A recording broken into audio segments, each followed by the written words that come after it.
함께 기도하겠습니다. 하나님 아버지 감사합니다.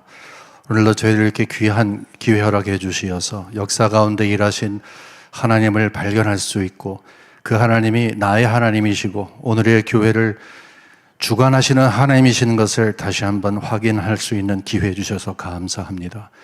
이 시간 처음부터 끝까지 하나님의 장중에 맡겨드립니다. 무엇보다도 이 종을 불쌍히 여겨 주시옵소서. 정확하게 명쾌하게 그러나 분명하게 하나님의 마음을 잘 전달할 수 있도록 도와주시옵소서.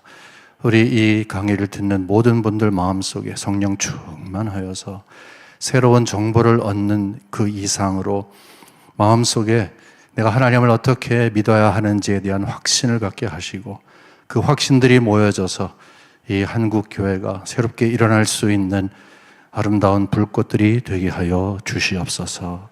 감사합니다. 모든 말씀 살아계신 예수 그리스도의 이름으로 기도 올리옵나이다. 아멘. 네, 지난번에 이어서 오늘 이렇게 강의를 할 수 있게 되었습니다. 저는 조진모 교수입니다. 우리 지난주에 공부한 것 굉장히 많이 있지만 지난주는 아니고 지난번에 공부한 것 상당히 많이 있지만 이제 그 가운데서 중요한 내용들을 한번 복습해 보도록 하겠습니다. 잘 기억하시리라 생각하고요. 그 복습 내용은 이제 제가 칠판에다가 좀 적어가면서 하도록 하겠습니다. 자, 성경이 우리에게 가르쳐주는 상당히 중요한 것이 있다 이렇게 말씀드렸습니다. 성경은 모든 것들을 가르쳐주지만 그 성경이 우리들에게 역사를 어떻게 바라보느냐 하는 어려운 말로 하면은 역사관에 대해서도 역사적인 관점에 대해서도 가르쳐주고 있다. 그 말씀을 조금 길게 드렸습니다. 하지만 오늘은 저희가 갈 길이 멀기 때문에 굉장히 짧게 말씀을 드리도록 하겠습니다. 제 말이 아니라 성경이 말하기를 역사를 이렇게 읽어라 라고 말을 하고 있습니다. 역사는 처음이 있다, 출발이 있다, 창조로 시작하는 것이죠. 여러분 창세기를 보게 되면 하나님께서 창조하시는 것으로 시작하는 것을 분명히 알고 있습니다. 그런가 하면 쭉 이어져서 맨 마지막 끝이 있습니다. 종말이 있습니다. 마지막 날이 있습니다. 이것은 제 말이 아닙니다. 성경이 말을 하고 있는 것입니다. 근데 마지막 날에는 예수님께서 오시고 이제 새하늘과 새 땅으로 우리를 인도하신다 이렇게 말씀하고 있습니다. 그런데 성경은 여기서 중단되질 않습니다. 성경은 처음이 있는가 하면 또 끝이 있는데 반드시 방향이 있다고, 여기에 있는 화살표가 그냥 있는 게 아니라 방향을 향하고 있다 이렇게 말씀드렸습니다. 근데 그 방향 가운데 상당히 중심되는 것이 있다. 이것도 역시 성경이 말씀하기를 이 모든 역사의 중심에는 바로 예수 그리스도의 십자가 사건이 있다 이렇게 말을 하고 있습니다. 요 전에 사건을 우리는 구약이라고 볼 수가 있습니다. 구약, 그 다음에 여기는 이제 신약 시대라 이렇게 볼 수가 있습니다. 아마 많이 들으셨을 거예요. 새로운 것도 아니고. 그런데 구약은 어떤 기능이 있는가? 앞으로 오실 예수님에 대한 말씀을 하고 있다. 그러면 신약은 어떤 것인가? 이미 오신 예수님과 앞으로 오실 예수님에 대한 말씀을 하고 있다. 결국 성경이 우리에게 이야기하고 있는 핵심은 무엇인가? 왜 예수 그리스도가 이 중심에 있는 것인가? 예수가 누구이기 때문에 그런가? 우리가 무엇을 성경을 통해서 배우면서 역사를 바라보는가? 그 내용의 중심은 바로 구속에 있다 그랬습니다. 구속. 기억하실 것입니다. 구속에 있다. 영어로 redemption. 그리고 우리가 역사를 배우니까 구속 역사. 그래서 성경은 전체적으로 보게 되면은 구속 역사에 대한 것이다. 조금 더 구체적으로 보면 예수 그리스도를 중심한 구속 역사에 대한 것이다. 이렇게 얘기를 했습니다. 우리가 이거 하나만 배워도 상당히 큰 것을 배우죠. 우리가 이 내용을 갖고 구약을 읽거나 신약을 읽거나 나아가서 신약 시대에 여기 중단되는 요 한 1세기에 우리가 정경이 끝난 다음에 지속되고 있는 초대교회, 중세교회, 천년, 그 다음에 16세기, 17세기에 이어지는 종교개혁, 그리고 지금까지 이어지고 있는 근현대교회, 모든 교회 역사를 바라볼 때에 굉장히 중요한 것은 절대로 성경이 이야기하고 있는 구속 역사와 떨어질 수가 없다. 그 안에 들어가 있다.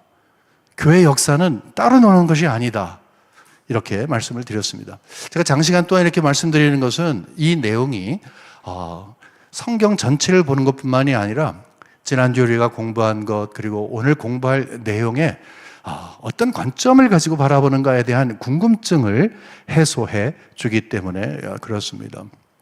우리는 오늘 장로교회에 대해서 배우려고 합니다. 특별히 우리 모두는 다 선교사님들께서 수고하시고 노력한 그 열매로 오늘 우리의 신앙을 갖고 있는 거 여러분 다 아시죠?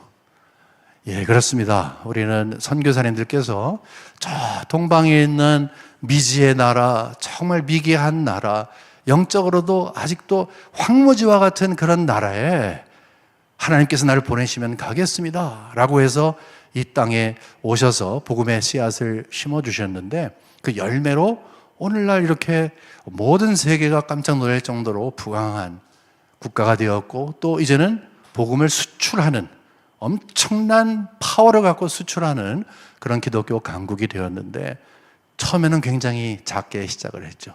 지금 우리가 역사관이라고 하는 것은 아까 말씀드린 것처럼 이렇게 처음서부터 끝까지 하나님께서 그리스도를 중심해서 이끌어 가신다고 했을 때 우리 한국 교회를 바라볼 때에도 초대교회, 중세교회, 그 다음에 종교개혁을 지나서 근현대교회에 와서 선교사님들 우리 한국 땅에 오시는 모든 과정 그리고 우리 한국을 통해서 정말 세계 곳곳에 모든 방언과 모든 민족에게 복음이 전해지는 또 그 다음에 그분들이 복음을 또 숙성시키고 또 다른 곳에 전하는 이 모든 것들은 과정이다.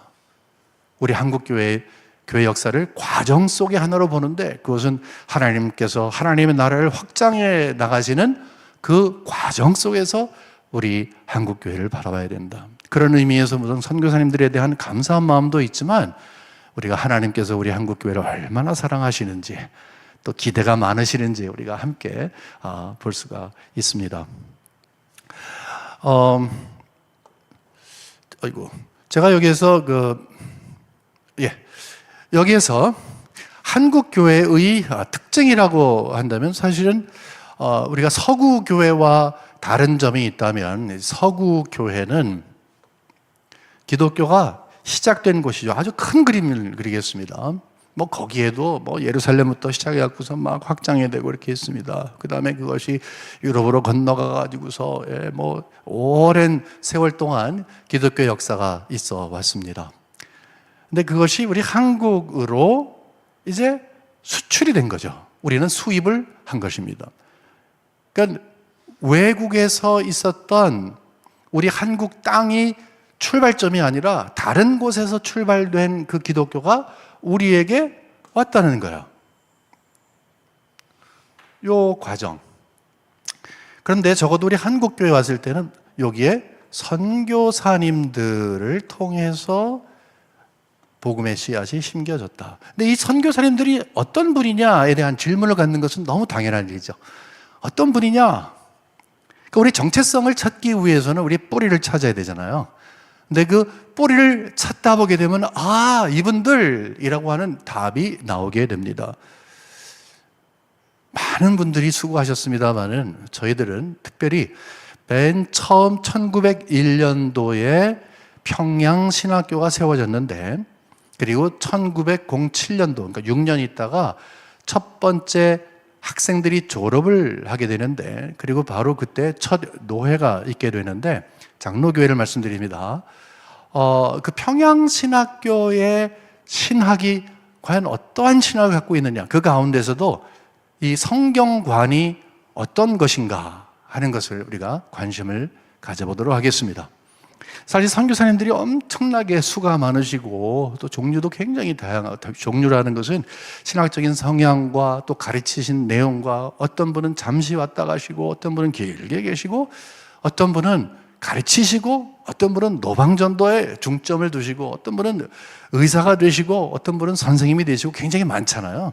그 가운데서 좀 집중해서 우리 한국교회의 첫 번째 신학교였던 평양신학교, 그리고 그것이 장로교 신학교였는데 거기에 성경관을 배우게 되면 우리 여러분 모두가 다 궁금해 갖고 계시는 그 성경 수호를 어떻게 할 것인가 하는 것과의 분명한 연관성을 우리가 지닐 수가 있습니다.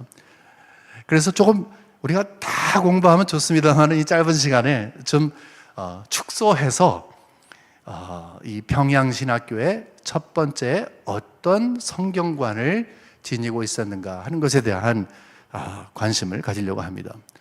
이것도요 방대합니다. 그 가운데서 가급적이면은 조금 이렇게 좀 줄여서 우리가 이해할 수 있는 선에서 한번 공부를 해보도록 하겠습니다. 장로교회라고 얘기를 했잖아요. 장로교. 그러다 보니까 우리가 장로교라고 했을 때 그 장로교가 어떤 건가? 여러분 다 아시겠습니다. 장로교가 어떤 것인가? 원래 침례교는 장로님들이 계시지 않아야 됩니다. 근데 침례교에도 장로님들이 계세요.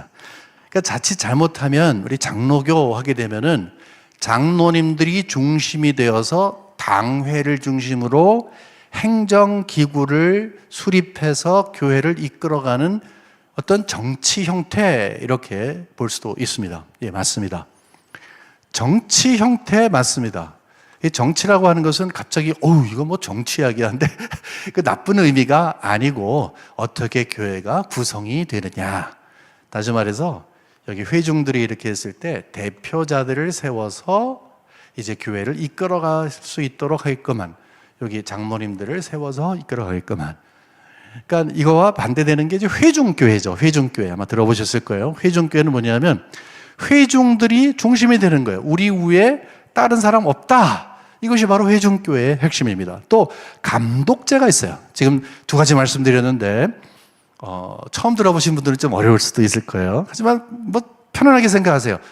장로교회는 대표를 뽑아서 이 교회를 이끌어가는 것이다. 그 다음에 회중교회는 우리 위에 사람 없다. 우리가 중심이 되어서 어떤 우리 위에 모든 성도님들이 회중이 우리 위에 누가 있는 것을 불편하다. 이렇게 해서 회중 중심으로 가는 것이 회중교회다. 영어로 말하면 congregationalism이라고 얘기합니다.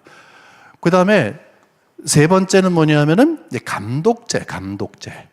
로마 카톨릭 같은 경우는 완전히 피라밋 아니겠습니까? 이렇게 피라밋. 그래갖고 위에 교황이 있고 그다음에 쭉 서열이 있는데 이 정도까지는 아니지만 이런 건 아닙니다. 아님에도 불구하고 교회 안에서 어느 정도 서열이 있어서 감독이 있으므로 아래에 있는 교회를 담당하는 분들을 감독하고 그 위임을 받은 분이 이제 회중을 감독하는 그것이 바로 감독제입니다. 이것은 장로교의 정치를 두고 얘기를 합니다. 근데 거기로서 끝날 경우가 많이 있어요. 장로교회를 이해하려면 두 부분을 생각해야 돼요. 하나는 정치요, 다른 하나는 신학입니다. 신학. 그러니까 두 가지를 동시에 생각하시는 것이 좋습니다. 장로교의 특징은 무엇입니까? 장로교회적인 정치와 신학을 가지고 있습니다. 이렇게 말씀하는 것이 옳은 것이라 생각을 합니다. 그럼 우리의 질문은 어떤 신학인데? 라고 하는 질문을 아무래도 갖게 되겠죠. 이 질문은 우리가 이렇게 말씀할 수 있습니다. 아무래도 우리는 뿌리를 좀 찾아가야 되잖아요. 자, 어디서부터 뿌리를 가질까? 아까 좀 전에 말씀드린 것처럼 이렇게 반복하면 성경이 말하는 역사는 이런 식으로 진행이 됩니다. 처음이 있고 끝이 있고 방향성이 있습니다. 새하늘과 새 땅을 향해서 열심히 가고 있습니다.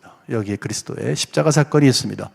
그 다음에 여기에 1세기가 끝나고 성경의 정경이 끝난 다음에 초대교회, 중세교회, 그 다음에 종교개혁, 그 다음에 이 근현대가 이렇게 이어지고 있는데 우리는 어디 있는지 모르겠어요. 예수님이 언제 오실지 몰라요.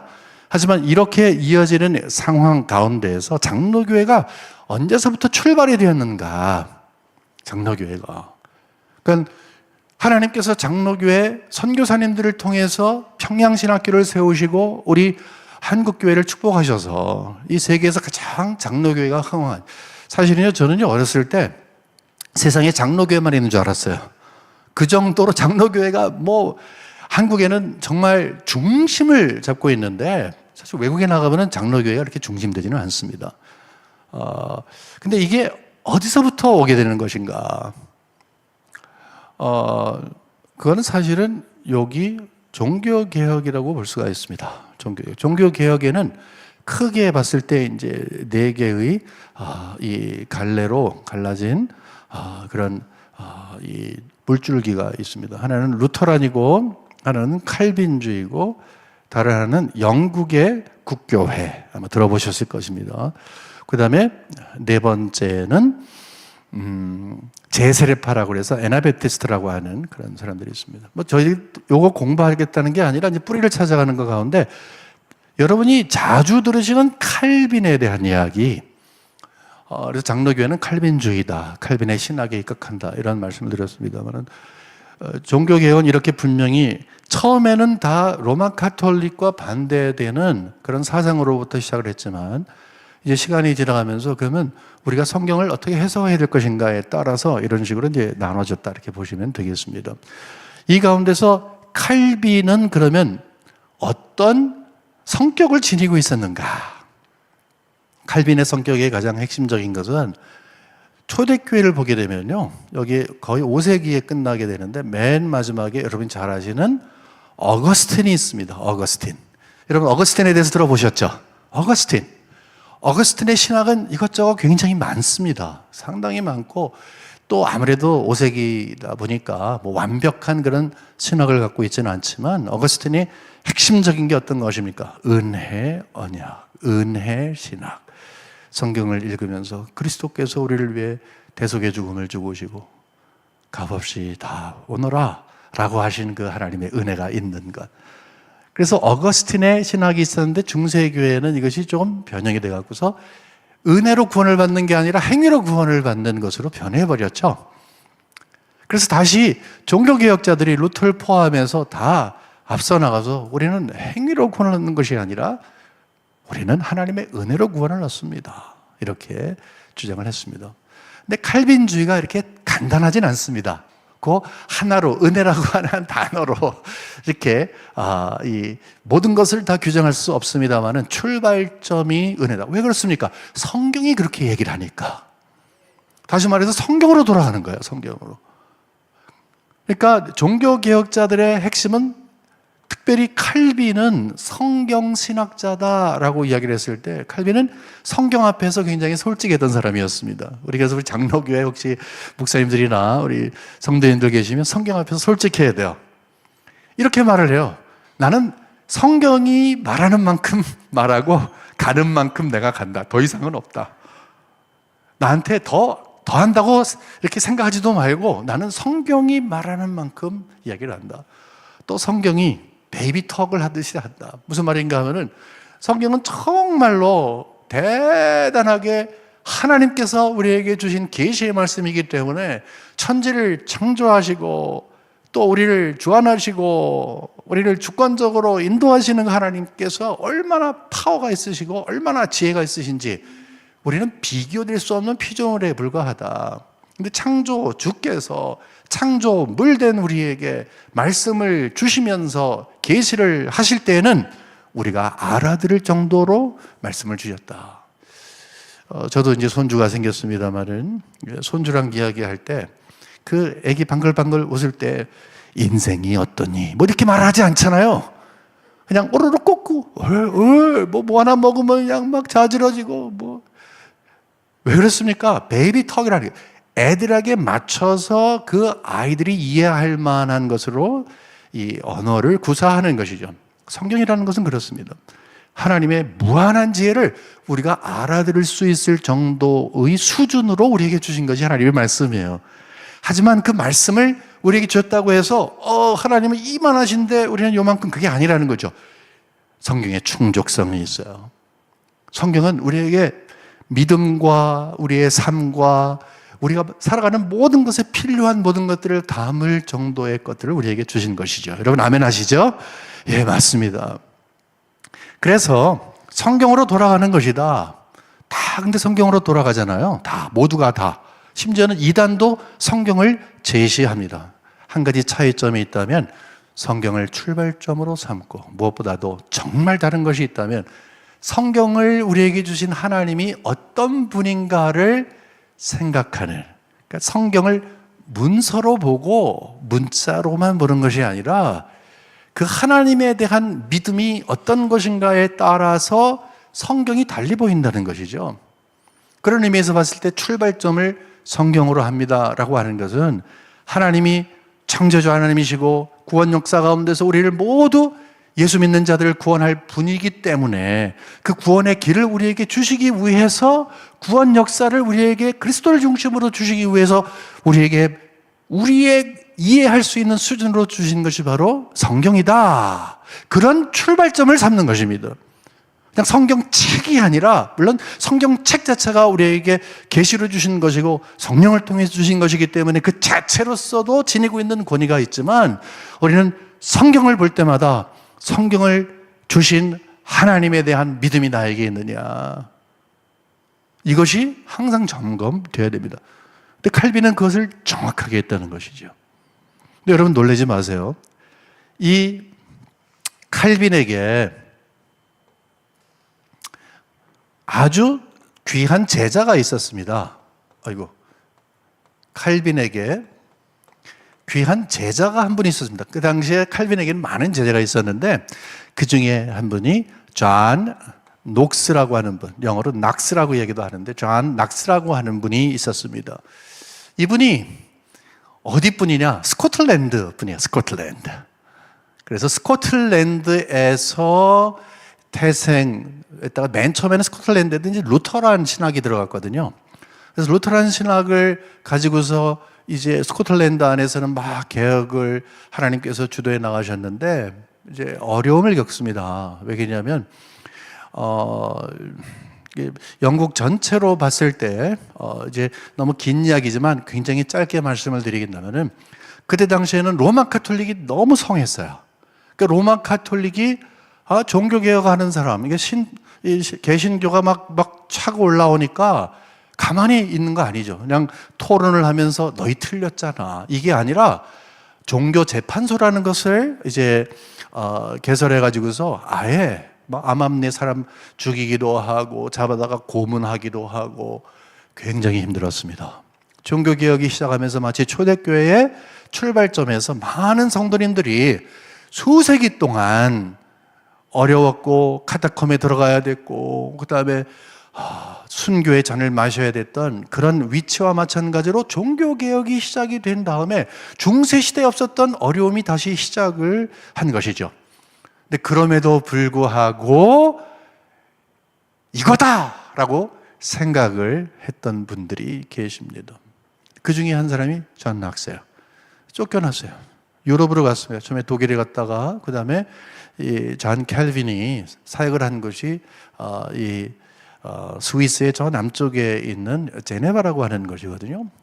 요즘은 뭐 관광지로 굉장히 유명한데 그리고 평화의 그 모습을 갖고서 왜 빨간 데다가 하얀 십자가 있는 거 있잖아요. 바로 그 스위스.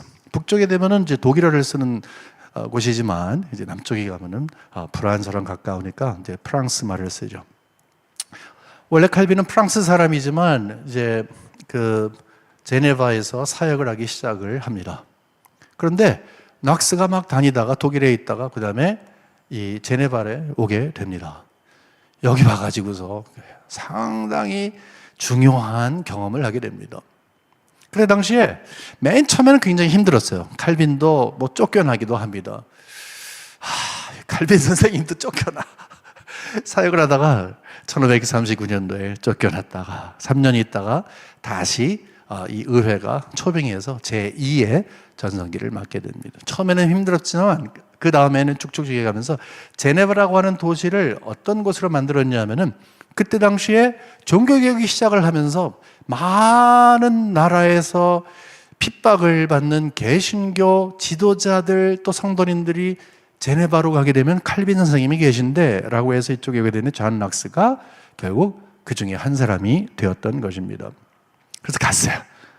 근데 칼빈 선생님이 딱 보니까 똑똑해. 그리고 분명한 신앙을 갖고 있어. 여러분 아시잖아요. 존 락스 하게 되면 뭐가 유명합니까? 존 락스의 기도. 하나님은 스코틀랜드를 주십시오. 아니면 제 생명을 가지고 가십시오. 저는 그런 기도 못할 것 같아요. 근데 그런 기도를 했어요. 조국을 사랑하는 마음을 가지고서 어떻게 하든지 조국에 돌아가서 스코틀랜드 돌아가서 내가 무엇인가 해야 되겠는데 하나님 나에게 종교개혁의 불을 일으켜달라고 기도를 하는데 왜 그런가? 제네바에 딱 가서 보니까 칼빈 선생님의 종교개혁이 어느 정도 무르익었어요. 그 다음에 아까 말씀드린 대로 똑똑하고 신앙도 있고 기도의 사람이고 하니까 제네바에 가게 되면 거기 세인피에르 교회가 있습니다. 세인피에르 교회당인데 저쪽 아래로 보게 되면 제네바 호수가 보이는 데인데 바로 옆에 죄송합니다. 이렇게 교회당이 이렇게 있으면은 요 길 하나 차이에 요 바로 옆에 건물이 있는데 이 건물이 어떤 거냐면 존 락스가 여기에서 영어권 사람들을 목회했던 장소가 바로 여기예요. 그러니까 제네바에도 영어권 사람들도 망명해 왔잖아요. 종교적인 망명을. 그 사람들을 위해서 여기에서 글쎄 목회자로서 일을 시켰습니다. 상의를 하고 바라보고 꿈을 꾸기 시작을 했어요. 와, 스코틀랜드 가면 그냥 종교개혁을 있는 게 아니라 제네바와 같이 하겠다. 그래서 칼빈 선생님의 신학을 배웁니다. 신앙을 배웁니다. 교회관을 배웁니다. 성경을 배웁니다. 그래서 제2의 칼빈과 같은 인물이 되어서 돌아가게 됩니다. 여러분 이것은 하나님의 섭리 가운데 일어날 일입니다. 그러니까 칼빈이 스코틀랜드로 돌아간 거랑 똑같은 거예요. 굉장한 거 아닙니까? 모르겠습니다. 저는 굉장하다고 생각합니다.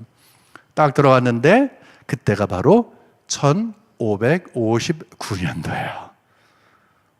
1559년도에는 칼빈 선생님께서 기독교 강요를 제일 처음에 1536년도에 초판을 낸 다음에 개정한 다음에 최종판을 낸 게 1559년. 다시 말해서 상당히 신학적으로 목회적으로 무르익었을 때 하나님께서는 그 열정과 실력과 또 비전을 하나님께서 칼빈에게 주셨던 것을 녹서에게 주시고 이걸 갖고 스코틀랜드로 가게 됩니다. 자, 그래서 그 다음에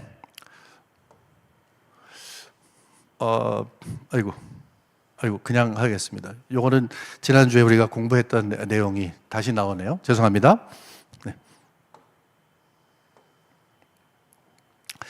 그 다음에 돌아가게 되는데 놀라운 일이 벌어지기 시작을 합니다. 딱 들어갔는데 처음엔 귀족들을 설득하고 지도자들을 설득하는데 그때 당시에 그것이 쉽지 않았어요. 왜 그렇습니까?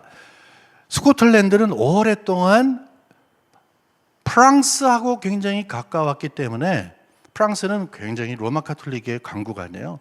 그 가까운 환경 때문에 로마 카톨릭이 꽉 잡고 있었어요. 꽉 잡고 있었어요. 그때 당시에 여왕도 로마 카톨릭을 추구했던 그런 사람이었습니다. 자, 근데 하나님께서 이분에게 놀라운 은혜를 주십니다. 나는 교회 개혁을 해야 되겠다. 여러분, 그래서 만들어진 것이 바로 장로교회입니다. 1559년도에 맨 처음에 들어갔는데 1560년도에 첫 총회를 하게 됩니다. 첫 총회를 하게 됩니다. 이렇게 해서 시작을 하게 됐습니다. 이게 여러분 가운데 지난주에 제가 공부할 때 제 사명 중에 하나가 역사에 대한 관심이 없는 분은 역사에 대한 관심을 갖고 이게 제 사명 중에 하나고 또 역사를 좋아하시는 분이 있으면은 교회 역사 쪽으로 끌어들이는 게 제 사명이고 또 교회 역사를 잘 아시고 또 재미있어 하시는 분들에게는 공감대를 형성한다고 그랬잖아요. 여기에서 공감대가 형성이 되는 거예요. 왜 그런가 하면 역사 공부의 가장 핵심은 역사의 주인이신 하나님이 어떤 분이냐 하는 거예요. 이렇게 시작이 된 것이, 이렇게 장로교회가 시작이 된 것이 결국은 나중에 미국으로 건너가게 되죠. 미국으로. 근데 단순히 스코틀랜드에서만 건너간 것은 아니고 아일랜드라고 하는 곳에서도 건너갑니다. 우리 영국을 보게 되면은 이렇게 아일랜드가 있고 스코틀랜드가 있고 잉글랜드가 이렇게 있잖아요. 눈사람 같이 보이네요, 근데. 예. 제가 글씨도 잘 못 쓰고 그림도 못 그립니다. 예. 원래 글씨 못 쓰는 사람이 공부도 못 하는데 제가 그 과에 속한 것 같습니다. 네. 그림을 아무리 잘 그리려고 해도. 자, 이게 바로 그 영국 대제국이죠. 이렇게 보게 되면. 그런데 나중에 스코틀랜드에서 핍박을 크게 받을 때 어떤 일이 있냐면은 이 장로교인들을 어디로 이주시키냐면 이 장로교인들을 사실은 말살 정책이긴 했는데 이 아일랜드로 보내게 됩니다. 왜 그런가 하면 아일랜드는 상당한 로마 가톨릭 국가예요. 근데 거기에서 요 북쪽 요쪽에 엄청나게 많은 장로교의 이 성도님들이 신앙을 순수하게 지켰습니다.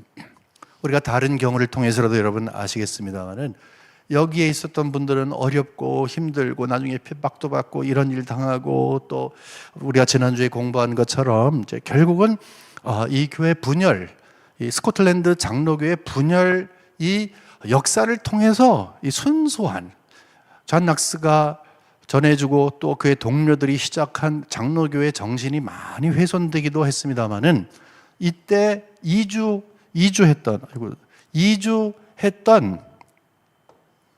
죄송합니다. 이게 제가 이거를 여기 와서 배웠기 때문에 네, 오케이. 이주했던 이 아일랜드의 장로교회 순수한 분들, 이 분들이 결국은 미국에 와서 핵심을 갖게 됩니다. 그 장로교회 가운데서도 미국의 장로교회의 핵심이 누구냐라고 이야기한다면 물론 스코틀랜드에서 오신 분도 있지만 더 핵심이 되는 것은 거기에서 힘들고 어려운 척박한 곳, 아일랜드 북쪽 굉장히 살기 힘든 곳이거든요.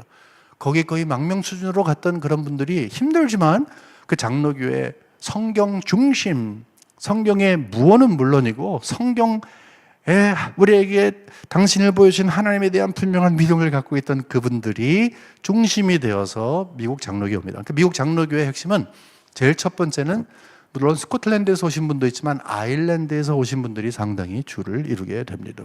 그러니까 순수한 신앙을 지켰다 이렇게 볼 수가 있는 것이죠. 이 가운데에서 지난주에 우리가 봤습니다만은 여러 가지로 분열도 있고 어렵고 그렇게 되잖아요. 그 가운데 이렇게 나뉘어지고 저렇게 나뉘어지고 이런 환경 가운데서 특별히 우리가 미국 장로교회 1차, 2차, 3차 이렇게 분열을 지난주에 그냥 훑어서 봤는데 특별히 이 3차 분열은 바로 그 백그라운드가 어떤 거냐, 성경의 오류를 주장하는, 성경의 무오의 반대가 오류 아니에요. 성경의 오류성을 주장하는, 그리고 계시의 말씀이기 때문에 성경이 성경을 해석하고 성령을 통해서 우리가 이해를 해야 되는, 특별히 이제 성경이 성경을 해석하는 거 굉장히 중요한데 그러지 않고 우리의 이성을 사용하고 해서 이 시대적인, 다시 말해서 계몽주의의 그 산물이었던 합리주의와 이성주의 이런 것들을 가지고서 성경을 읽기 시작하던 사람들의 영향을 받은 것이 결국 제3차 이 분열의 핵심이라고 했는데, 우리가 굉장히 관심을 둬야 할 것이 뭐냐면은 이 전쟁입니다, 여러분. 이 전쟁이에요. 성경관 이 싸움은 전쟁이에요. 영적 전쟁도 가장 치열한 전쟁이에요. 그래서 뺏기면 안 되는 거예요. 이것이 치열하게 막 진행되고 있을 그때에 하나님께서 선교사님들을 한국에 보내십니다. 그리고 질문을 갖는 거예요. 그때 당시에 장로교회는 쉽게 말해서 성경을 하나님의 온전한 무오한 하나님의 말씀으로 보는 사람도 있고, 그 다음에 오류를 인정하고 성경 비평하기 그 전부터 들어와갖고 자유주의가 범람하지 않았습니까? 이 가운데서 우리 한국교회로 들어온, 이렇게 보게 되면은 이제 우리가 여기가 영국, 스코틀랜드, 이제 아일랜드라고 하면은 여기를 이제 미국이라고 한다면 여기에서 수입된 우리 한국으로, 이게 한국입니다. 한국으로 수입된 이 복음, 이것은 장로교회는 과연 어떤 것입니까? 라는 그런 질문을 갖게 되죠. 우리가 그걸 잘 이해할 때 우리 장로교의 뿌리에 대한 정체성을 잘 이해하는 것이 되겠죠. 여러분 놀라지 마세요. 하나님께서는 비록 그때 당시에 정말로 흉흉한 파도와 같고 풍랑이 치는 것 같고 이 정말 성경에 대한 관점이 막 흔들리고 하는 그런 환경 가운데서 어거스틴이 이야기하고 존 칼빈이 이야기했던 우리에게, 그리고 물론 여기에서는 존 락스가 이야기한 순수한 성경관을 지닌 선교사님들이 제일 첫 번째 1901년도에 개교한 평양신학교의 책임을 지셨습니다. 여러분 놀라지 않으세요? 할렐루야. 너무너무 이것만 생각하면 다행이다라고 생각하지만 여러분, 다행인 것 이전에 하나님께 감사해야 되겠죠. 인간적으로 보면 다행이지만 그렇게 역사하신 하나님, 섬세하게 이 주도해 오신 하나님에 대한 감사한 마음이 이제 우리에게 있어야 하겠습니다. 이 큰 그림 안에서 처음에 오신 선교사님들에 대한 이 말씀을 잠깐 드리도록 하겠습니다. 우리 한국 장로교회는 네 군데에서 들어왔어요. 네 군데서. 이제 첫 번째는 북장로교, 미국의 북장로교에서 들어왔고요. 그 다음에 두 번째는 시간적으로 봤을 때는 호주 장로교에서 들어왔어요. 그 다음에 세 번째로 봤을 때는 남장로교에서 들어왔어요. 그 다음에 네 번째는 캐나다 장로교에서 들어왔어요. 이렇게 제가 그냥 대충 쓰지만 제가 말씀을 하니까 여러분이 그렇게 이해하시기 바랍니다. 여러분 다 쓰지 않아도 괜찮죠? 괜찮습니다. 거기 끄떡끄떡 하시니까 제가 안심하고 이렇게 쓰겠습니다. 네. 이런 식이 됐습니다. 1880년도에 이렇게 들어왔고 1890년도에 이렇게 들어왔습니다. 이 가운데서 맨 첫 번째 오신 분이 바로 이 그러니까 미국의 남과 북으로 나눴을 때 북장로교회. 이 생각을 하시죠? 그러면 미국이 남장로교회야, 북장로교회. 지난주에 공부한 거, 여러분 혹시 오늘 처음 이 강의를 들으시면 지난번에 우리가 공부한 내용으로 돌아가시게 되면은 남장로교회와 북장로교회가 어떻게 구분이 되는가 하는 것도 싹짝 지나가지만 이해가 되실 수 있으리라 생각을 합니다. 참고해 주시기 바라고요. 이 북장로교회에서 선점을 하게 됩니다. 맨 처음에 오게 됩니다. 그래서 맨 처음에 온 것은 1884년도에 알렌이라고 하는 분이 들어옵니다. 알렌. 첫째, 이분은 의사 선생님이세요. 알렌이 오셔갖고 나중에 여러분 제중원이라고 들어보셨어요? 제중원? 결국은 제중원을 만들게 되는 핵심이 바로 이분이 됩니다. 갑신 정변이 있었는데 그때 이제 거의 죽을 만한, 정말로 인간의 힘으로 될 수 없는데 최선을 다해서 살린 다음에 결국은 입지를 갖추게 됩니다. 그 다음에 1885년도에 누가 들어가면 여러분이 굉장히 잘 아시는 언자로 시작하고 듣자로 끝나는 네 글자 선교사님이신데, 예, 맞습니다. 언더우드 선교사님이십니다. 훌륭하십니다. 상당히 연세대학을 이렇게 지으신 그분이 언더우드 선생님께서 들어오십니다. 그 다음에 이렇게 들어오는 겁니다. 근데 차이점이 있다면 이제 의료 선교사하고 이제 복음 선교사라는 차이가 있겠죠. 우리는 물론 발판을 놓은 건 사실이지만 우리의 지금 현재의 관심은 여기에 있습니다. 놀라운 것이 하나님께서 우리 한국교회를 얼마나 사랑하시는지, 여러분 그거 어느 세계에 가더라도 우리 한국교회처럼 보수적인 교회가 없습니다. 여러분 그 세계를 막 다녀보신 분들은 아실 거예요. 우리 요즘에는 뭐 유튜브도 있고 문서도 많이 있으니까 아실 터인데 정말로 한국교회는 보수적입니다. 보수적이라고 하는 정의를 어떻게 내릴 수 있느냐? 굉장히 성경 중심입니다. 왜 성경 중심이냐? 1901년도에 평양신학교가 시작이 됐지만 그 전에 하나님께서 작업을 하셨어요. 작업을. 어떤 작업을 하셨을까? 하나님께서 이런 작업을 하셨습니다. 첫 번째, 1890년도에 어떤 일이 있었냐면은 선교사님 한 분이 이제 한국을 다녔습니다. 우리 중국 선교사이신데 그분 역시 북장로교회 선교사로 중국에서 엄청나게 사역을 활발하게 하셨습니다만은 큰 열매는 없이 이제 미국으로 돌아가시는 그런 길에 조선에 들렸습니다. 그래서 선교사님들에게 그때 많이 없었는데 그분들에게 선교는 이렇게 하십시오라고 하면서 강의를 하셨어요. 그분의 성함이 바로 네비우스라는 분입니다. 한번 많이 들어보셨을 거예요. 네비우스. 이 네비우스의 그 이름은 지금까지도 선교학, 무슨 역사학, 한국교회 모든 것의 출발점에 나옵니다. 왜 그러냐면 이분이 가르쳐준 선교의 방법, 삼자라고 해서 이제 모두가 다 자주, 자립, 자전. 그래서 모두가 다 의존하지 말고 다 스스로 일어나십시오. 그리고 선교사님들이 가급적이면 이렇게 한 다음에 우리는 떠나야 됩니다. 그리고 이제 복음을 받았으니까 이제 여러분들이 전도하고 이제 선교하는 그런 교회로 있어야 됩니다. 이것을 삼자라고 얘기를 합니다. 근데 그것이 굉장히 중요한 일이지만 제가 개인적으로 봤을 때에는 그거보다 더 중요한 것을 하나 우리 한국 교회에 남겨주셨습니다. 그게 뭐냐면은 여러분, 교회는 성경 중심이어야 됩니다. 그 말씀을 남겨줬어요. 성경을 가르치십시오. 성경을 가르치십시오. 성경을 설교하십시오. 성경 중심의 교회가 되십시오. 그걸 주신 거예요. 보통 네비우스 하게 되면 이분이 어떻게 선교할 것인가 하는 것을 보지만 이분이 우리에게 주신 그것, 바로 그것, 바로 성경 중심의 교회로. 그래서 옛날엔 부흥회 이전에 사경회라는 게 있었죠. 그리고 1907년에 우리가 부흥운동이 있었을 때 그 전에 역시 사경회를 통해서 말씀이 자체가 파워가 있으니까 성령께서 감동을 주셔서 사람들이 결국은 거기에서 어찌할꼬 하면서 주님께 돌아오는.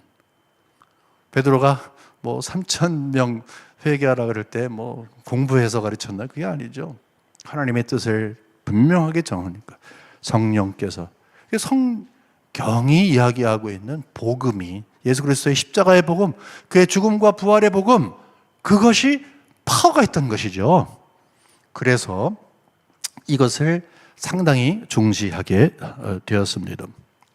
그 다음에 두 번째 거가 있다면은 1893년도부터 이제 뭐 그때 처음부터 시작된 건 아니고 이제 쭉 이어서 1897년 정도에 이제 좀 더 세분화가 됐는데 그게 뭐냐면은 선교지 분할 정책이라는 걸 했어요.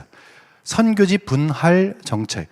선교지에서 이제 가장 힘든 것 중에 하나가 약간 선교사님들끼리의 그 뭐라고 할까요? 좀 보이지 않는 경쟁이겠죠. 뭐 경쟁이 전혀 없는 거는 그것도 잘못된 겁니다만은 복음을 위해서 하나님의 나라의 확장을 위해서 부르심을 받았으면 사실 협력해서 모든 분들이 마음을 하나 합쳐갖고서 사실 해야 되는데 자칫 잘못하면은 잘못된 것에 이제 그 신경을 쓰게 됩니다.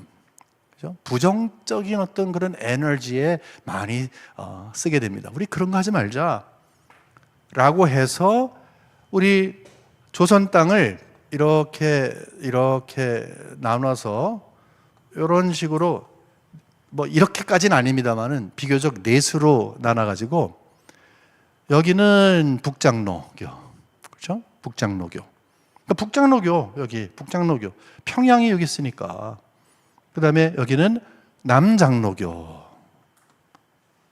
그 다음에 요 평양도 여기는 캐나다 장로교. 그 다음에 호주 장로교, 또 역시 초창기에는 뭐 북장로교, 이런 식으로 나눴어요. 여기 핵심은 뭐냐 하면 두 가지예요. 하나는 이제 분할을 했기 때문에 가급적이면은 쉽게 말해서 선점한 어떤 뭐 사역이지만 선점한 선교사님이 계신 곳에 가서 이제 다른 사역을 해서 불필요한 그런 긴장 관계를 만들지 말자라고 하는 그런 확신을 가졌습니다. 여러분 굉장히 훌륭하지 않아요? 제가 봤을 땐 너무너무 훌륭하신 분들이에요. 근데 그게 하나님이 하신 일이에요. 근데 두 번째는 뭐냐 하면 하나님께서 하신 일, 북장로교회가 여기를 책임졌잖아요. 그렇죠? 서북 쪽을 책임지는데 평양이 여기 있잖아요. 근데 평양신학교가 바로 여기 있잖아요. 그러다 보니까 북장로교회에서 오신 분들이 여기에 책임을 지게 되겠죠. 그렇죠? 하나님이 미국에 지금 뭐 신파, 구파, 이 성경관에 대해서 막 싸움을 하고 있고 막 요동이 치고 있는 바로 그때에, 특별히 1890년대 90년도 그때서부터 엄청나게 힘들었거든요. 그런 환경 가운데서 북장로교 가운데서도 상당히 보수적인 성경관을 지니고 있는, 우리로 보게 되면 성경의 무어성을 주장하는, 저쪽에서 무어성이 아닌 오류다라고 하는 사람들이 있다는 것을 알면서 공격을 하고 싸움을 하던 그 자손들, 자손이 아니라 그 영향을 받은 그런 의미에서의 그분들이 여기에 오게 된 것입니다. 지난주에 우리가 공부한 것처럼 북장로교회 안에서 엄청난 일이 있을 때, 선교사님들 여기 젊은 분들이 오실 때에는 선생님들 가운데서 성경의 무어성과 성경의 계시의 왜 중요성과 왜 우리가 성경 비평 같은 것을 수용할 수 없는가 하는 것을 분명히 알고 있던 분들이 북장로교회에서 이렇게 온 거라는 것입니다. 하나님이 하신 일이에요. 그러면 1901년도에 우리가 이 평양 신학교가 세워졌다고 했는데, 그러면 그때 당시에 여기 계셨던 분들이 정말로 북장로교회의 전통적인 그런 신앙을 소유하고 있었는가, 그런 성경관을 지니고 있었는가, 그게 우리의 질문거리가 될 수 있습니다. 지난주에 우리가 잠시 봤습니다만, 맨 첫 번째는요, 맨 처음에는 완벽하게 거의 정말 보수적인 성경관을 지니고 있었습니다. 그 다음에 이제 30년대가 지나면서 흔들흔들하게 되고 나중에는 조금 한국 장로교회가 힘들어지게 됩니다. 그런데 여기서 제가 한 분을, 굉장히 중요한 한 분을 말씀드리려고 합니다. 그분이 뭐냐면은 1902년도에 한국에 오셔서 한 20년 정도 성동교회에서 또는 다른 곳에서 목회하시다가 1924년도에 평양신학교 실천신학교수로 가신 곽알련이라고 하는 분, 찰스 앨런 클락이라고 하시는 분인데, 한국말로 이제 곽알련이라고 하는 그분에 대해서 이제 잠시 말씀을 드리려고 합니다. 그분은 미국에서 태어나시고, 그러니까 우리가 북장로교회에서 왔다고 그런 말씀을 드리겠죠. 거기서 교육을 받으신 분이십니다. 자, 어떤 교육을 받았느냐? 우리가 미국이 여기에 있고, 이렇게 하나님께서 우리 한국교회에 신학을 그러니까 여러분, 이게 복음을 우리에게 심어줬다, 우리에게 복음의 씨앗을 뿌렸다라고 하는 거 굉장히 중요합니다만은 어떤 종류의 씨앗이냐 하는 것이 굉장히 중요하다는 거죠. 그렇죠? 잘못된 복음, 거짓 복음, 그러면 싹이 거짓으로 나니까.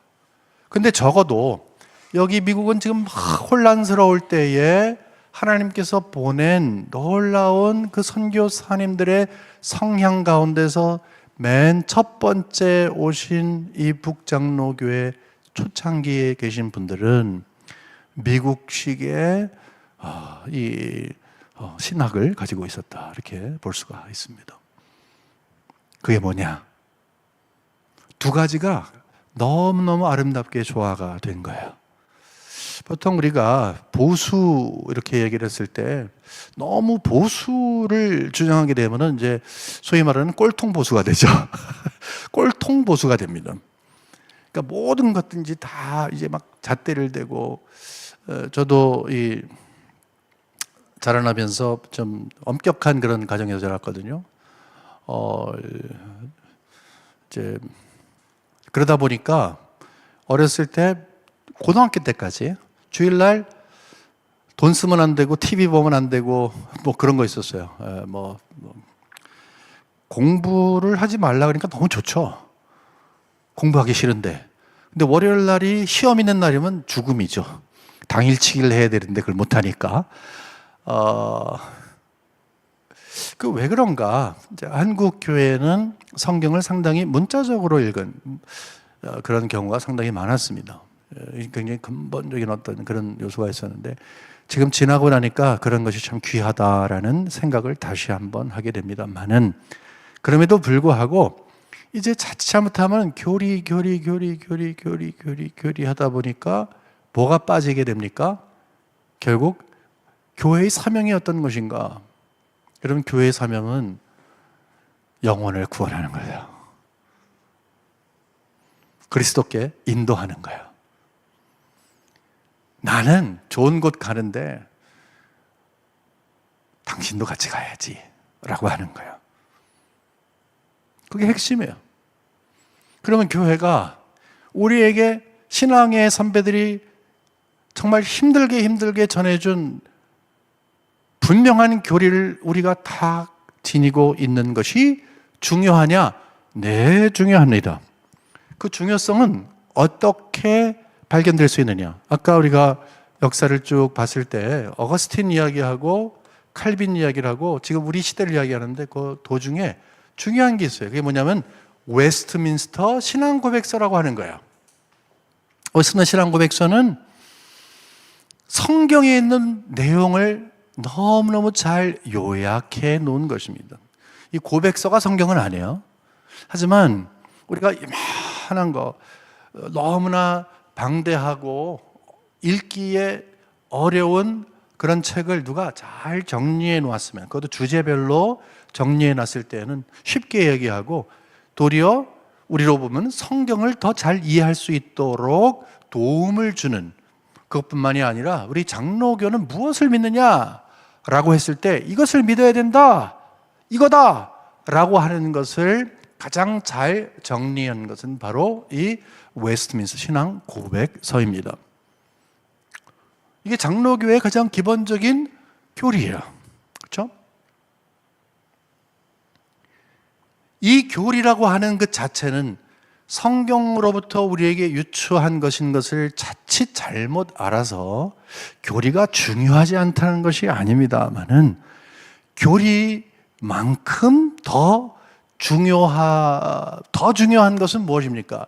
왜 교리가 잘 정리가 되고 잘 보존이 돼야 됩니까? 어떤 목적으로? 영혼 구원을 위해서. 자칫 잘못하면 교리 거기서 끝나버리면 안 된다는 것이죠. 우리가 결국은 복음을 심어주게 될 때 제대로 된 교리를 가르치기 위해서, 근데 가르칠 사람이 없어. 그럼 어떡하는 거야? 무용지물이죠. 무용지물이면 안 되잖아요. 그렇기 때문에 항상 두 가지는 같이 가야 되는 거야. 좋은 교리를 선배님들이 우리에게 준 웨스트민스터 신앙고백서는 물론이고 우리 선배님들이 우리에게 전해준 좋은 아름다운 교리를 우리가 지키고 또 보존하고 계승하되, 그러면서 왜 우리가 교회가 이 땅에 존재하는 것에 대해서 분명히 알고 나는 누구로 존재할 때 가장 하나님이 기뻐하실까라는 것을 생각을 할 때에 나는 역시 복음을 전하는 사명이 있습니다. 우리 교회는 복음을 전하는 사명이 있습니다. 이것을 이제 깨닫는 그러한 일이 되겠죠. 근데 놀라운 것은 이 막 어렵고 그럴 때에 남장로교에서 오신 분 가운데 특별히 곽알련이라고 한 분은 이 두 가지가 아름답게 조화가 됐어요. 다시 말해서 좋은 전통, 어떤 성경관을 지니고 있는가라고 했을 때 정말 성경 하나님의 말씀입니다, 오류가 없습니다라고 하는 분명한 이 관점과 함께 하나님의 말씀이 우리에게 주어진 것은 정말로 주관은 영혼을 구원하기 위한 것입니다 라고 하는 이 두 가지가 함께 온 거예요. 여러분, 가정을 해보세요. 선교사님들이 오셨는데 영혼 구원에 대한 열정이 없어. 그러면은 평양신학교에서 그냥 지금까지 한국은 완전히 신학하는 그런 교회가 되겠죠. 하지만 여러분 놀라지 마십시오. 우리 한국 교회는 맨 처음 1907년도에 부흥운동이 있었던 그 평양 부흥운동이 있었던 그때 같은 해에 첫 번 노예가 있었거든요. 그 다음에 한 10년 정도, 아니 한 3년 정도 있다가 이렇게 또 총회가 있었거든요. 근데 맨 첫 번째부터 놀라운 것은 맨 첫 번째부터 선교에 대한 열정을 가지고 있었다는 거예요. 선교사님들이 모범을 보였습니다만 이곳저곳을 다니면서 실질적으로 뭐 마차가, 물론 그때 마차 타고 다녔던 분도 계시지만 때로는 발이 부르트는, 왜 그런가 하면은 어떻게 산을 넘을 때 다리로 걸어야죠, 당연히. 정말로 이 땅에 와서 땀을 흘리고 피를 흘리신 그분들이 남겨준 발자국을 통해서, 발자취를 통해서 복음이 전달이 된, 그걸 보고 배운 거예요. 나중에 눈을 뜨고 나니까 저분들은 누군데 우리한테 와서 이런 걸 줬지? 그 가운데 자전이라고 있었잖아요. 3자 가운데. 너희들이 복음을 받았으니까 이제 복음을 전해야 된다. 물론 선교적인 마인드로 뭐 만주로 가기도 하고 이계풍 목사님은 제주도에 가기도 했습니다만은 일단은 전도의 열정을 하나님께서 강렬하게 해주셔서 한국교회가 바꾼 거예요. 그러나 그냥 무조건 전도 불불이 아니라는 거죠. 말씀에 근거해서. 그러니까 조화가 엄청나게 잘 됐다는 것이죠. 그래서 과관련 선교사님은 찰스 알렌 클라크 그 선교사님은 오시기 전에 이제 맥코믹이라고 하는 신학교에 있었습니다. 맥코믹, 여기 시카고에 가게 되면은 한번 기회가 있으시면 여러분 꼭 시카고에 들리실 때, 뭐 지금은 상당히 적용화 많이 됐습니다만은 맥코믹 링컨 파크라고 하는 곳에 있는데 거기에 맥코믹이라는 신학교가 있었어요. 한국 교회사를 조금 읽어보신 분들은 맥코믹 신학교 이게 많이 들어보셨을 거예요. 근데 맥코믹 신학교의 특징을 한마디로 말씀드리면 이거예요. 지난주에 우리가 잠시 본 것처럼 구파와 신파, again. 만일에 지금 이 구파와 신파에 대해서 잘 모르시면 지난번 강의로 돌아가시면 좋고요. 이 구파와 신파가 나눠져서 갈등을 하고 있을 때에 구파의 장점, 이것은 뭡니까? 전통, 성경관. 근데 이 정말로 모든 것의 기초가 되는 성경을 기초로 해서 신파가 강조했던 복음 역사, 구령 사역, 실천적인 영역, 부흥 운동, 이런 것들을 같이 소유하되, 이것이 어려운 말입니다만은 확장된 정통이라고 하는 것으로 표현이 돼요. 확장된 정통. 그러니까 정통이 없어진 게 아니죠. 두 가지가 똑같이 50-50이 아니라 이렇게 되어 있는 거예요. 다시 말해서 구파적인 요소, 우리가 보게 되면은 정통성, 성경의 무어라든지 이런 그 하나님의 주권이라든지 어떻게 하든지 인간적인 이성이나 이런 것들을 거부하는, 이것이 이렇게 있고, 그 다음에 신파적인 요소, 이게 이렇게 된 것이 아니라 이렇게 누워 있는 거예요. 누워서. 이것이 기초가 되고 그 위에, 그러니까 구파적인 게 기초가 되고 신파적인 게 위에 같이 있는 거예요. 이게 합쳐져 가지고서 확장된 정통, 그러니까 정통이긴 하지만 그것이 확장이 되었다라고 하는 그런 의미를 가지고 여기 오게 됩니다. 헤릭 잔슨이라고 하는 교수님이 설교를 가르쳤어요. 근데 그 선생님은 1884년도부터 이 맥코믹 신학교에서 이제 교수 생활을 하는데, 놀라운 것은 이 맥코믹 신학교가 위험했어요. 처음부터. 특별히 1890년대부터 자유주의가 들어오고 성경 비평학이 들어오고 성경의 무어를 거부하는 교수들이 하나 둘씩 들어오기 시작을 하는데, 이렇게 들어오기 시작을 하는데 1884년도부터 이 과관련 선교사님의 스승이었던 선생님, 영향을 받았던 선생님이 이때서부터 교수 생활을 시작하세요. 근데 이분은 아까 말씀드린 바로 이런 맥락에서 신학을 분명히 갖고 있던 분이에요. 특별히 2년 전에는 총회장까지 하셨어요. 그때 당시에 총회장이면 상당하거든요. 그러니까 뭐 지휘적인 그런 것은 사실 한국 총회장과 좀 다릅니다. 그게 아니라 책임감으로 봤을 때 상당히 어려웠어요. 근데 그 현실 가운데서는 구파하고 신파하고 나눠서 자기네들의 것에 그 강조점을 가지고 주장하고 서로 긴장 관계가 이렇게 있으니까 이 가운데서 바로 말씀드린 것처럼 우리는 우리의 전통, 성경관을 중심으로 해서 구령 사업에 대해서 분명한 하나님의 부탁하신 내용을 잘 임무를 감행해야 된다라고 하는 요 조화, 이것을 알겠어 이분이 여기서 딱 갖고 있는 거예요. 어른이시잖아요. 총회장까지 했으니까. 그러니까 여기 1890년도에 와서 이제 뭐 스물스물 이렇게 들어온다 할지라도 이분이 딱 버티고 있으니까 들어오기가 쉽지는 않겠죠. 근데 과관련 선교사가 언제부터 공부하냐면 1800, 99년도부터 공부해요. 그러니까 비록 이게 역사를 보게 되면 이때도 무슨 뭐 성경에 뭐 오류 같은 거 주장하는 사람 들어왔잖아 라고 이야기를 할 수가 있습니다만은 제가 얘기할 것은 아닙니다.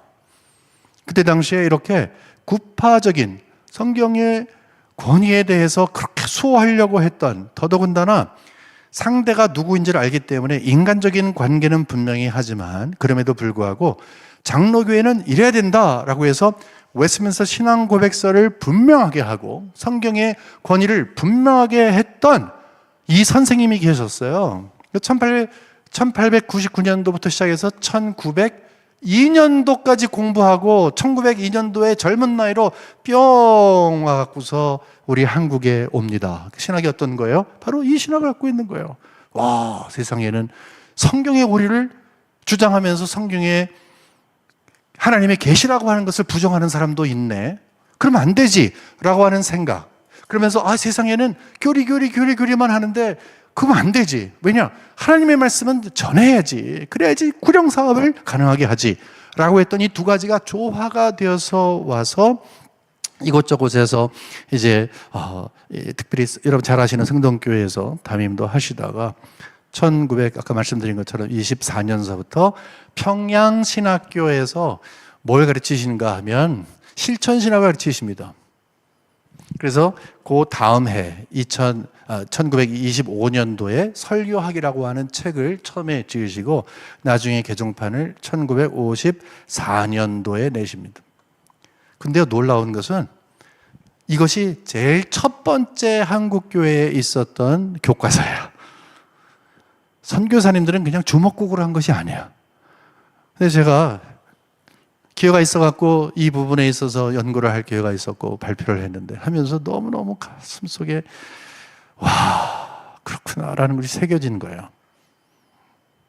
한국교회의 신학의 특징이 어떤 것인가? 한국교회 신학은 신학적인 뿌리는 신앙을 형성하는 데 굉장히 중요하다고 말씀드렸잖아요. 그것은 하나님의 말씀의 모호와 하나님은 계시의 말씀이기 때문에 창조주가 되신 그분께서 창조물인 우리에게 당신의 마음과 계획을 알려주시고 우리의 삶의 규범이 되고 우리가 믿어야 하는 내용들이 되어서 바로 그것이 이것이구나 라는 그 진리가 성경 말씀에 있는 것을 믿고 그 말씀을 주신 하나님께서 어떤 분인가에 대한 분명한 확신을 가지고서 출발되는 그것 위에 마음에 불을 주세요. 제가 과관련 선교사님은 시카고 출신이거든요. 그러니까 시카고 출신, 원래는 미네소타 출신이지만 이제 시카고에서 공부를 하다 보니까 거기 무디 바이블 지금 인스티튜트 있습니다. 무디 선생님에게 상당히 영향을 많이 받았어요. 그때 당시에 무디가 막 세계 선교의 꿈을 꾸면서 젊은이들을 막 보낼 때 거기 영향을 받은 분 중에 하나예요. 그러다 보니까 이 과관련 설교학 책 여기에 뭐라 그러냐면 무디를 이야기하면서 마음에 불을 지펴라. 그러니까 정말 엄청나게 많은 한국교회 우리 장로교회 목사님들에게 영향을 준 이 놀라우신 하나님께서 보내주신 이 선교사님, 과관련 선교사님을 통해서 거의 30년 이상을 이제 평양신학교에서 가르치셨거든요. 그 정도면 한국교회에 기초를 놓으신 분이다. 라고 볼 수가 있죠. 뭐 성경신학, 그러니까 구약, 뭐 신약, 그다음에 역사, 조직신학 이런 쪽으로도 있습니다만은 제가 말씀드리는 것은 적어도 우리 성도님들과 맞대서 함께 말씀으로 호흡을 하고 성도님들의 삶을 인도하던 목사님들에게 직접적인 영향을 주었던 그 과관련 선교사님이 평행신학교에서 그 장시간 동안 하셨던 것이 무엇이냐? 성경의 무엇에 대한 것도 했지만 무디 선생님의 것을 말하면서 강단에서 불이 나와야 된다. 근데 정말입니다. 불이 나와야 된다고 이야기하는데 그 불이 불을 막 지피는 그런 의미가 아니라 정말로 상대를 하나님 앞에 무릎 꿇게 해서 복음으로 인도하기 위해서는 설교자 당신의 마음속에서 불이 먼저 일어나야 됩니다. 바깥으로 나오는 불은 그 마음속에서 나오는 불이 있느냐 없느냐입니다. 그리고 하나님의 말씀이 중심이 되어야 되고 본문이 중심이 되어야 되고 또 본문에서 나오는 청교도의 신학과 마찬가지로 신앙과 마찬가지로 또 설교와 마찬가지로 그 각 말씀의 그 본문 안에 있는 아주 중요한 교리적인 것, 이 교리가 막 딱딱하고 차가운 그런 교조주의가 아니라 하나님께서 무엇인가 하나를 딱 얘기하고 횡설수설하지 말고 중언부언하지 말고 딱 그거를 전해라. 만일에 거기에서 두 가지, 세 가지의 주제가 있으면은 두 번, 세 번 설교를 해라. 욕심 부리지 마라. 하지만 분명하게 내가 이야기하고 있는 게 뭔지를 알아서 하나님의 마음을 전하라. 근데 전할 때 불을 가지고 전해라. 그래서 한국교회가 이렇게 하나님의 말씀에 대해서 분명한 이해를 하고 또 거기에서 중심이 되어서 성경 중심적인 이런 아주 놀라운 보수성을 지니고 있으면서도 뜨거운 이유가 무엇이냐? 우리도 이 성수협에서 조영길 장로님께서 이렇게 산기도도 인도하시고 하는데 옛날 우리 어르신들은 산기도 많이 했어요. 저 아버님도 청계산 기도 조영길 선교사님하고 저 변호사님하고 잠깐 이야기하면서 청계산 이야기를 좀 했습니다. 청계산 기도원 토끼바위 막 있고 거기에 엄청나게 매미처럼 확 소리 나는데 막 기도하는 소리가 막 쩌렁쩌렁했던 그 이유가 무엇입니까? 선교사님들이 그렇게 우리에게 알려주신 거예요.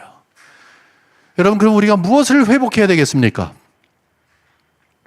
여러분, 무엇을 회복해야 되겠습니까? 답이 자명하지 않아요? 딱 나와 있지 않아요? 맞습니다. 두 가지를 동시에 우리는 중시해야 합니다. 하나는 하나님의 말씀의 권위를 인정해야 되는 거예요. 그게 출발점이 있던 거예요. 또 다른 것은 예수 그리스도의 십자가의 복음이 나에게 능력이 되어서 나를 변화시키고 그것이 변할 수 없는 불이 되어서 내가 가는 곳마다 불씨를 심어서 그곳에도 불이 확장될 수 있도록 우리의 뜨거운 신앙을 회복해야 합니다. 자, 이제 이것으로 저는 여러분께 강의를 마칩니다마는 오늘 강의를 통해서 이렇게 아름다운 시작을 하신 하나님께서 지난 날 동안에 우리 한국교회를 불쌍히 여기시고 또 축복해 주셨는데 지금은 잘 하셨군요, 감사합니다를 떠나서 앞으로 우리가 어떻게 할 것인가 하는 것에 대한 마음의 고민을 갖고 바로 여러분들이 주인공이 되어서 이 아름다운 전교사님들이 전해주신 전통 하나님의 기대를 여러분들을 통해서 이끌어 가시기를 진심으로 원합니다. 하나님 아버지, 역사의 주관자가 되신 하나님께서 한국교회를 불쌍히 여겨주시어서 훌륭하신 선교사님들을 보내주시고 복음의 씨앗을 심어주시되 정말로 성경적인 아름다운 복음을 심어주신 것을 인하여 감사합니다. 우리는 그 열매를 누리고 있습니다. 이제는 우리의 차례입니다. 지금은 싸움을 해야 할 어려운 시기에 놓여져 있습니다. 우리를 제어할 수 있는 것은 우리 스스로가 아닌 것을 분명히 믿사오니 성령께서 불쌍히 여겨 주시어서 말씀의 사람들이 되게 하여 주시옵소서. 우리의 중심에 성령의 불을 허락하여 주시옵소서. 하나님 나라가 확장되고 있는데 구속 역사에 주인공들이 다 되게 하여 주시옵소서. 진심으로 감사하며 모든 말씀 살아계신 예수 그리스도의 이름으로 간절히 기도 올리옵나이다. 아멘. 조진모 교수님의 강의가 이제 끝났는데요. 우리에게 전해준 그런 그 신앙의 뿌리라고 표현하셨지만 또 신앙의 그 계보의 역사를 정말 이렇게 역사 저명한 또 역사 신학자의 관점에서 참 잘 설명해 주셔서 무엇보다도 성수협의 취지에 아주 충실했던 성경관에 관한 교회의 역사를 짧은 시간 안에 우리가 들을 수 있었습니다. 역사 신학을 하시는 분 입장에서 교회의 역사 속에 있었던 여러 가지 사건들을 설명할 때 정말 이렇게 기적적으로 보이는 그 사건들 앞에서 하나님이 하셨다라고 이렇게 과감하게 강의하고 진술할 수 있는 역사신학자는 의외로 굉장히 드뭅니다, 여러분. 역사신학에 있어서 많은 인본주의적 역사에 영향을 받아서 주어를 그리스도나 신비한 인간의 능력을 넘어서는 하나님을 주어로 해서 역사를 평가하는 고백을 할 때 절대 그 학문성이 없다고 거부당하는 오늘날의 그 역사신학의 현식이고 일반 역사뿐만 아니라 신학도 그렇습니다. 그럼에도 불구하고 역사신학을 이렇게 전공하신 그리고 또 권위 있는 교수님께서 하나님이 하셨다라고 진술하시는 부분을 들을 때마다 정말 제가 듣고 싶어 했던 역사신학 강의를 오늘 들을 수 있게 돼서 많이 감사했다 생각했습니다. 여러분, 우리에게 전해준 성경관의 뿌리가 지금 어거스틴까지 올라가고 있는데요. 사실은 그 어거스틴 이전에 또 아타나시우스가 있었고 터툴리안이 있었고 또 그로 또 더 올라가면은 이레니우스와 폴리캅을 만나게 되고 그 폴리캅 바로 위에는 사도들을 만나게 됩니다. 그래서 우리에게 전해준 이 성경관이 초대교회 우리 사도들을 통해서 전해준 예수님이 가졌던 그 성경관 그대로가 어거스틴까지 계승됐고 이것을 종교개혁기에 종교개혁자들이 다시 살려냈는데 그 중에서도 칼빈 선생님이 가장 충실하게 이것을 살려내셨으며 이것을 제네바에서 배웠던 존 녹스가 이것을 스코틀랜드에 또 아일랜드에 잘 전수했고 스코틀랜드와 아일랜드에 퍼졌던 이 장로교회 전통이 지금 세계 각국으로 퍼지면서 한국에 오신 이런 선교사님들은 네 곳에서 왔다. 장로교의 측면에서 보면 북장로교가 왔고 또 이어서 호주 장로교가 왔고 남장로교와 캐나다 장로교에서 왔는데 그 올 때에 그 나라의 신학교에서 성경 비평학이 확산되고 있던 시대에 한국에 왔던 선교사님들은 전부 성경을 오류 없는 하나님의 말씀으로 굳게 믿는 선교사님들이 집중적으로 초기에 와서 신학교를 세우고 한국의 목회자들을 교육시켜냈다라고 하는 부분을 우리 또 조진모 교수님께서 아주 너무 또 잘 설명을 좀 해주셨습니다. 특별히 한국에서 이렇게 성경을 중심으로 한 이런 신앙을 중심으로 선교가 일어나도록 할 때 그 네비우스라고 하는 선교사가 한국에 와서 결정적인 영향을 미쳤는데 그 중에서도 자립정책보다도 성경을 공부하고 성경을 설교하는 방법으로 전도하라, 선교하라 라고 하는 그 부분이 한국의 기초가 됐다라고 하는 부분도 아주 잘 말씀을 좀 해 주셨습니다.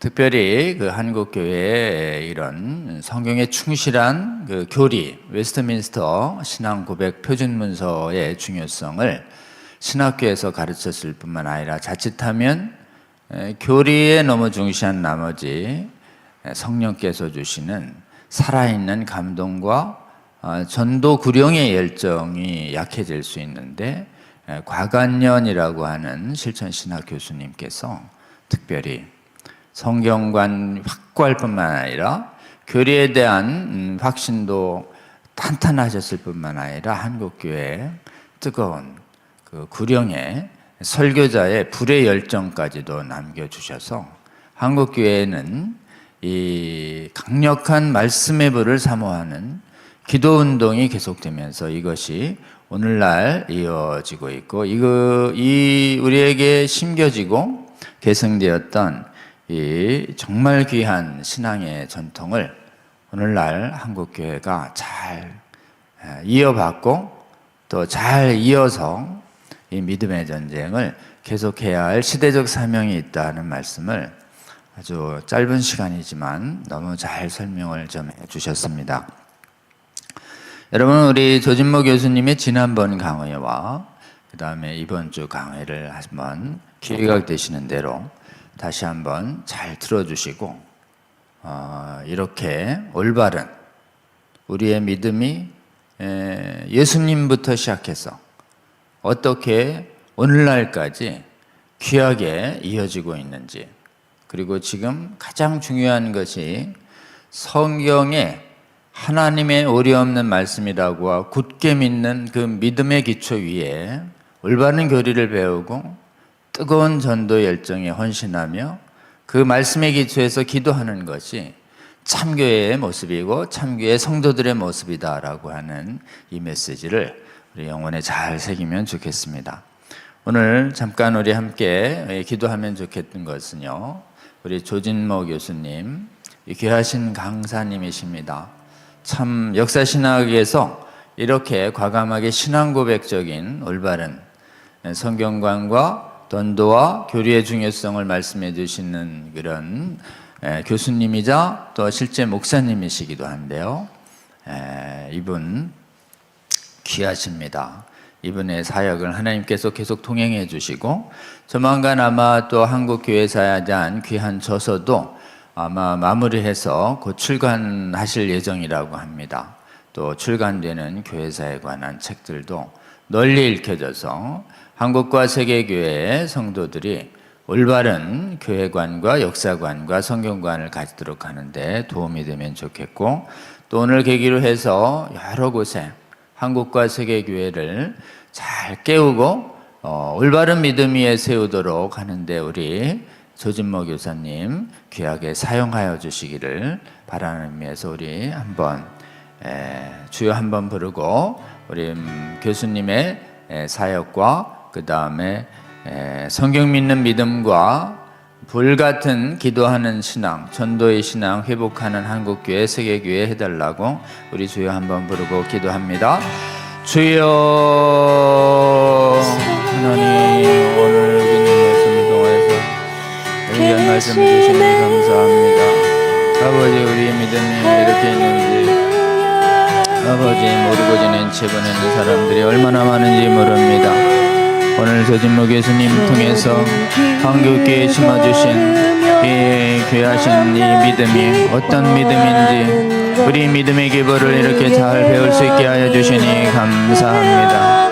하나님, 전 세계의 교회들이 성경에 대한 믿음이 훼손되고 있던 시대에 한국교회에만 하나님 성경을 오류없는 하나님의 말씀으로 믿는 선교사들 보내주시고, 뜨겁게 하나님 구령의 열정, 전도의 열정으로 기도하며 전도하는 선교사들 이 땅에 보내주셔서 이렇게 한국교회가 이러한 선교사님을 통해서 가장 비결하고 순전한 하나님의 정말 생명력 있는 복음, 영생의 복음을 온전히 받아 전도하며 오늘날까지 이르는 것을 알게 하여 주시니 감사합니다. 하나님, 이렇게 큰 은혜를 입은 한국교회가 오늘날 아버지 성경을 못 믿게 하는 서구교회와 오늘날 아버지여 사회주의의 성경병적인 잘못된 신학에 의해서 이 뜨거운 살아있는 신앙이 잠잠해져가고 죽어가고 있는 오늘날 우리에게 주어진 사명을 깨닫습니다. 이제 하나님 저희에게 주신 그 은혜를 기억하게 하여 주시고 저희가 붙잡아야 할 성경의 올바른 신적 권위를 굳게 잡는 한국교회 되게 하여 주시기를 원합니다. 주님 이 사역을 위해서 우리 조진모 교수님 하나님 성령으로 더욱 충만하게 하여 주시고 섬기는 교회와 섬기는 저설 사역과 섬기는 가정 사역에 함께 하여 주셔서 하나님 더욱더 널리 하나님 사용하여 주셔서 아버지 한국과 세계교회에 아버지 더 많은 교회들을 굳건히 세우는데 귀하게 사용하여 주시고 우리 성순성 성수협의 귀한 성도님들 이 강의를 영혼에 새기며 우리의 시대적 사명을 다시 보며 아버지 우리에게 아버지 전해준 이 귀한 사명을 귀하게 간직하고 우리 후대에게 잘 계승시켜서 주님의 몸된 교회를 바로 섬기는 시대적 사명을 잘 감당하는 한국교회 성도들 되게 하여 주시옵소서. 이 모든 말씀 우리 주님 예수님의 이름으로 기도하옵나이다. 아멘. 네, 다음 몇 가지 광고를 좀 드리겠습니다. 우리 성수협 강의 공유운동이 계속되고 있습니다. 이제 성수협도 2년 차에 접어들었습니다. 여러분 우리가 지금 성경의 신적 권위를 이렇게 느슨하게 잡을 때 또는 포기할 때 얼마나 곳곳에 신학 분과가 오염이 되고 또 이것이 신앙의 실제에 있어서 얼마나 심각한 문제가 되고 있는지 올바로 알아서 우리가 이제 돌이켜야 되고 또 경계해야 하는, 그래서 올바른 바른 신앙을 회복하는 운동 가야 합니다. 그러기 위해서는 이 매주 월요일 1시간이나 2시간 제공되는 이 성수협 강의를 여러분 조금 어렵게 느껴지시지만 이 어렵게 느껴지는 이 강의를 통해서 세계의 수많은 교회들이 무너지고 있기 때문에 여러분이 조금 힘들지만 꼭 들어서 여러분 미혹을 막아서는 힘을 갖추셔야 되고 또 여러분 주위에 있는 많은 교회 지도자들과 또 성도님들을 믿음의 파산과 오염을 막는 일에 여러분 좀 헌신해 주시기를 부탁드립니다. 구체적 일환으로 우리 성수협 강의 공유운동을 하고 있습니다. 여러분이 섬기시는 교회 채널에 이 강의가 올라갈 수 있도록 기도해 주시고 또 교회 채널에 올릴 수 있는 분들에게 적극 권해 주셔서 채널 공유 운동이 일어날 수 있도록, 그래서 이 강의를 듣는 분들이 깨어나서 분별력을 가지고 기도하고 있다가 혹시 여러분 교회에 잘못된 신학의 메시지가 들어올 때 경계하고 쫓아내서 막아내서 양들의 영혼의 오염과 죽음을 막는 귀한 우리 교회를 수호하는 파수꾼의 사명을 다해 주시기를 부탁드립니다. 다음이요. 매주 월요일에는 우리가 성경을 읽어갈 때 또 성경을 가지고 또 교훈하고 가르치고 또 설교하실 때 지금 이 시대에 성경 비평으로 비롯한 성경의 신적 권위가 훼손된 거짓 신학 때문에 훼손되고 있는 오늘날 우리가 어떻게 예수님이 가르침 따라 바르게 성경을 읽어서 하나님의 나라인 교회를 잘 지키고 수호할 수 있는 용사들이 되도록, 복음 전도자들이 되도록 하는 성경 읽기 과정이 매주 월요일 2시간 안팎 제공되고 있습니다. 오늘은 성경이 계시하는 하늘의 하나님의 왕국 수호 전쟁에 대해서 여러분하고 좀 나누려고 합니다. 실제로 성경이 계시하는 만큼 하늘의 하나님의 나라, 하나님의 왕국에 관하여 성경이 말하고 있는 만큼 우리가 정확하게 알아야 되고 또 이것보다 더 나아가서도 안 되고 이것보다 빼서도 안 됩니다. 근데 유감스럽게도 하늘의 하나님의 왕국, 하늘의 세계에 관해서 성경에 있는 것보다 더 나가는 사람들이 너무 많고 또 성경에 있는 하나님의 말씀을 이해가 안 된다고 너무 빼버리는 사람들이 너무 많은 이 시대에 우리 성경께서 성경을 통해서 하나님의 왕국 수호를 위해서 특히 하늘의 하나님의 왕국의 수호를 위한 성경의 계시들을 우리가 한번 다 좀 배워서 우리가 무엇을 빼고 있고 무엇을 더하고 있는지 오늘 좀 잘 배우는 시간 됐으면 좋겠습니다. 6시 반부터 시작하는데요. 여러분 함께 해주시면 좋겠습니다. 다음이요. 아까 우리 조진모 교수님 말씀하신 것처럼 우리가 기도해야 합니다. 기도 없이는 정말 이렇게 온전히 말씀을 증거하고 전도할 수 있는 힘이 생기지 않습니다. 그리고 특별히 성경의 신적 권위를 수호하는 이 긴 전쟁에서 반드시 해야 할 전쟁에서 우리가 승리하는 힘 얻는 것도 기도입니다. 우리 성수협에서는 지금 매주 목요일 8시 반에 지금 산기도를 하며 기도 제목을 우리 성수협방과 또 우리 하은산 기도방에 올려드리고 있습니다. 여건이 되시는 분들 꼭 오셔서 함께 한번 이 땅에 하나님의 나라가 임하도록 예수님이 모범을 보여주신 산기도 함께 하기를 원하고요. 그 다음에 혹시 형편이 어려우신 분들은 함께 올려드린 기도 제목 각처에서 형편껏 함께 기도해서 같은 기도의 제목으로 기도하는 분들이 한국과 세계 각처에서 일어날 때 하나님께서 응답하여 주셔서 성경 믿는 믿음을 회복하는 큰 은혜를 한국과 세계교회에 베푸실 거라고 저희는 믿습니다. 여러분 우리 하나님 나라 언약산 기도회라고 하는 하원산 기도회에도 함께 참여해 주시고요.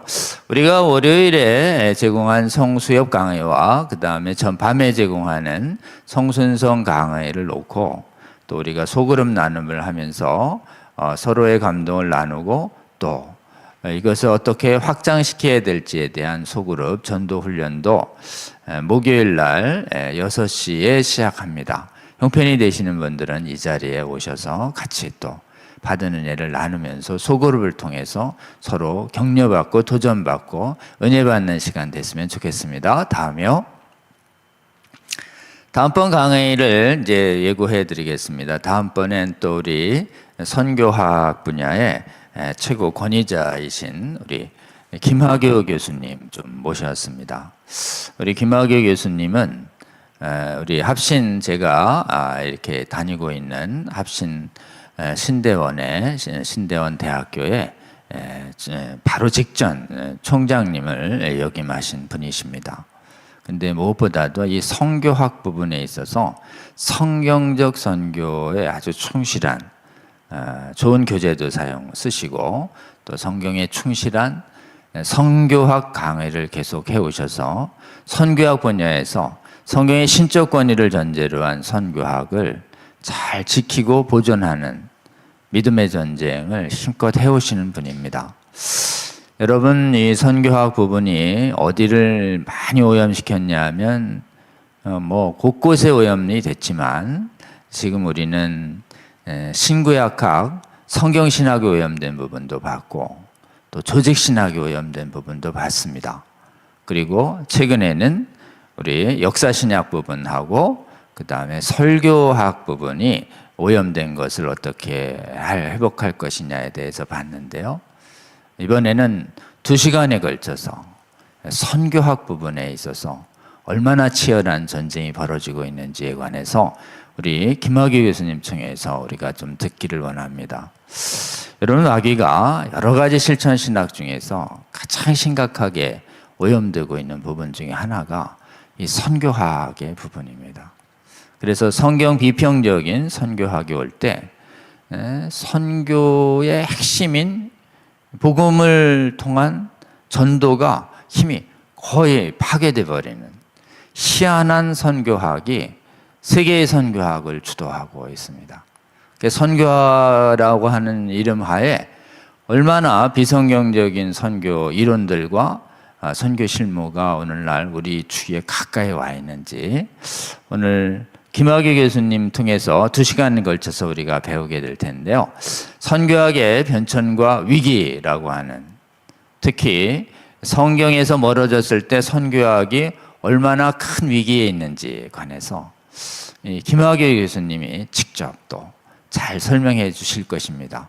여러분 우리 김학의 교수님의 다음번 강의도 기대해 주시고 또 좋은 강의 하실 수 있도록 여러분 정말 이렇게 잘 동참해 주시면 좋겠고, 또 함께 시청해 주신 다음에 주위에 강의를 들으시면 주위에 있는 이 선교사님들에게 꼭 보내고 싶은 생각이 많이 들 가능성이 아주 높습니다. 이 강의도 잘 시청해 주시고 널리 권유해 주시기를 부탁을 드립니다. 다음이요. 네, 오늘 50회 우리 성수협 강의 조진모 교수님, 한국에 계승되고 한국에 보존되어 온 한국 장로교 신학교의 그 성경관의 역사에 대한 귀한 강의 지금까지 잘 들으신 여러분 감사드립니다. 기회가 되는 대로 널리 이 강의 공유해 주시면 좋겠습니다. 그러면 성수협 정기강론 시간은 이것으로 마치고 여러분 또 다음번에 뵙도록 하겠습니다. 여러분 고맙습니다.